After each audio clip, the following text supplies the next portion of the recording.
크로스핏이 위험한 이유. 안녕하세요, 환스타TV 환스타입니다. 여러분, 저번 영상에서 크로스핏이 좋은 이유에 대해서 알아봤습니다. 다양한 이유에서 크로스핏은 아주 좋은 운동입니다. 그런데 많은 분들이 크로스핏을 시작하는데 힘들어 하시는 부분이, 크로스핏은 위험할 것 같다, 이거 하다가 관절 다 상하고 나중에 몸이 더 망가지는 거 아닌가 하는 생각에 시작을 못 하시는 분들이 많으실 겁니다. 맞습니다. 크로스핏은 부상을 당하기 쉬운 운동입니다.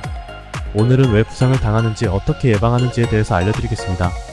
최대 근력, 협응력, 민첩성, 유연성, 심폐지구력, 균형 감각, 정확성, 파워, 속도, 스태미나 10가지 영역의 능력을 키워 종합적으로 신체 능력을 개발하는 것을 목표로 하는 크로스핏은 팀원과 고강도 운동을 하며 한계를 뛰어넘어 엔도르핀을 발산하는 매력적인 운동이라서 최근 많은 분들이 하고 계시죠. 그런데 크로스핏을 하면서 많은 분들이 부상을 당하는데요. 크로스핏 하시는 분들 중에서 한 번쯤은 당하기 쉬운 부상에는 어깨 통증, 무릎 통증, 허리 통증, 발목 통증, 손목 통증이 있습니다. 저도 이 통증은 다 달고 운동을 합니다. 통증을 참아가면서 할 만큼 매력이 넘치는 운동이죠. 그런데 왜 이런 부상과 통증이 올까요? 첫 번째, 반복해서 일어나거나 빠른 방향 전환 등 무리한 움직임이 많은 경우입니다. 앉았다 일어섰다, 바벨을 들었다 놨다, 물구나무 서기를 하거나 매달리거나 이런 평소에 쓰지 않는 근육을 쓰고 빠른 방향 전환을 해야 되는 경우가 많아서 부상을 많이 당합니다. 둘째, 기초 체력이 없는 상태에서 운동을 하는 경우입니다. 체력이 없는데 무리하게 동작들을 따라하다 보면 내 몸에 과부하가 오고 부상이 찾아옵니다. 내가 체력이 없거나 힘이 없다는 것은 부끄러운 게 아닙니다. 처음부터 무리하게 따라가지 말고 코치님에게 내가 할 수 없을 때는 할 수 없다고 얘기하고 난이도를 나에게 맞는 것부터 찾아서 운동을 하셔야 합니다. 셋째, 체력이 다른 팀원의 체력에 맞춰 운동을 하는 경우. 크로스핏은 혼자서 운동도 하지만 팀을 이뤄서 운동하는 경우도 많이 있습니다. 이럴 때 나의 팀원이 나보다 잘한다고 그분의 페이스나 무게를 따라가다가는 큰일을 당합니다. 물론 코치님이 체력이 비슷하신 분들을 팀원으로 해주시지만 팀원 간의 체력의 차이는 분명히 있기 때문에 특히 시작하신 지 얼마 되지 않으신 분들은 팀원에게 피해가 갈까봐 더 무리하게 되는데 이럴 때 부상이 오기 쉽습니다. 원래 내 실력보다 더 오버페이스를 하기 때문이죠. 넷째, 자신의 체력에 맞지 않는 중량으로 운동하는 경우. 처음에는 무게를 낮추어서 하지만 한 달, 두 달 지나면서 체력이 올라오는 걸 본인이 잘 알 겁니다. 이때가 가장 위험하지요. 조금씩 무게를 늘리는 것이 아니라 내가 못할 무게를 해버리는 경우가 많습니다. 나를 너무 과대평가를 하는 거지요. 막 체력이나 실력이 늘는 것이 보이는데 무리를 하다가 몇 달을 쉬는 경우가 생깁니다. 무리하지 마시고 천천히 내 체력에 맞는 무게로 하시면 됩니다. 남의 시선은 무시하세요. 부상은 내가 당하는 거지 남이 대신 당해주지 않습니다. 오늘의 컨디션, 나의 체력에 맞는 무게를 선택하세요.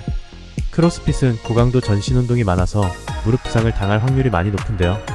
원인으로는 스쿼트나 런지 같은 운동을 할 때 무릎의 위치가 너무 앞으로 가거나 안쪽으로 꺾이는 잘못된 동작으로 인해 많이들 다치시고 무리하게 중량을 높이시거나 충분한 준비 운동을 하지 않으실 때 무릎 부상을 당합니다. 무릎 부상을 예방하는 방법으로는 정확한 자세를 배우셔야 합니다. 유지 스쿼트, 데드리프트 등 하체 중심의 운동을 할 때는 코치의 지도를 받아 정확한 자세를 배우는 것이 중요합니다. 적절한 중량 사용, 자신의 능력에 맞는 중량을 사용하며 점진적으로 무게를 늘려나가는 것이 좋습니다. 강화 운동을 해줘야 합니다. 허벅지와 엉덩이 근육을 강화하면 무릎에 가해지는 부담을 줄일 수 있습니다. 고관절 스트레칭과 근력 강화 운동을 통해 안정성을 높이는 것이 중요합니다. 운동 후 충분한 휴식을 취해 근육과 관절이 회복될 시간을 주는 것이 필요합니다. 스트레칭과 유연성 훈련, 무릎 주변 근육과 인대를 늘려 유연성을 높이면 부상의 위험을 줄일 수 있습니다. 만약 무릎에 통증이 있다면 즉시 운동을 멈추고 휴식을 취하며 필요할 경우 전문의에게 진단을 받는 것이 좋습니다. 크로스핏이나 기타 고강도 운동을 할 때 무릎 보호대니 슬리브 또는 무릎 붕대를 사용하는 것은 무릎 관절을 안정화하고 부상의 위험을 줄이는 데 도움이 될 수 있습니다. 무릎 보호대는 다음과 같은 여러 이점을 제공합니다. 무릎 보호대의 장점. 첫째, 관절 안정성 강화. 무릎 보호대는 무릎을 고정해 주어 불필요한 움직임을 제한하고 관절의 안정성을 높여줍니다. 이는 특히 스쿼트나 데드리프트 같은 무릎을 많이 사용하는 운동에서 무릎을 보호하는 데 유용합니다. 둘째, 온도 유지. 보호대는 무릎 주변을 따뜻하게 유지해줍니다. 근육과 관절이 따뜻해지면 부상을 예방할 수 있고 통증이 줄어들며 회복이 촉진됩니다. 셋째, 압박 제공. 무릎 보호대의 압박 효과는 혈류순환을 개선해 근육 피로를 줄이고 회복 속도를 높입니다. 이로 인해 운동 중 무릎 주변의 불편함을 줄여줄 수 있습니다. 넷째, 통증 완화.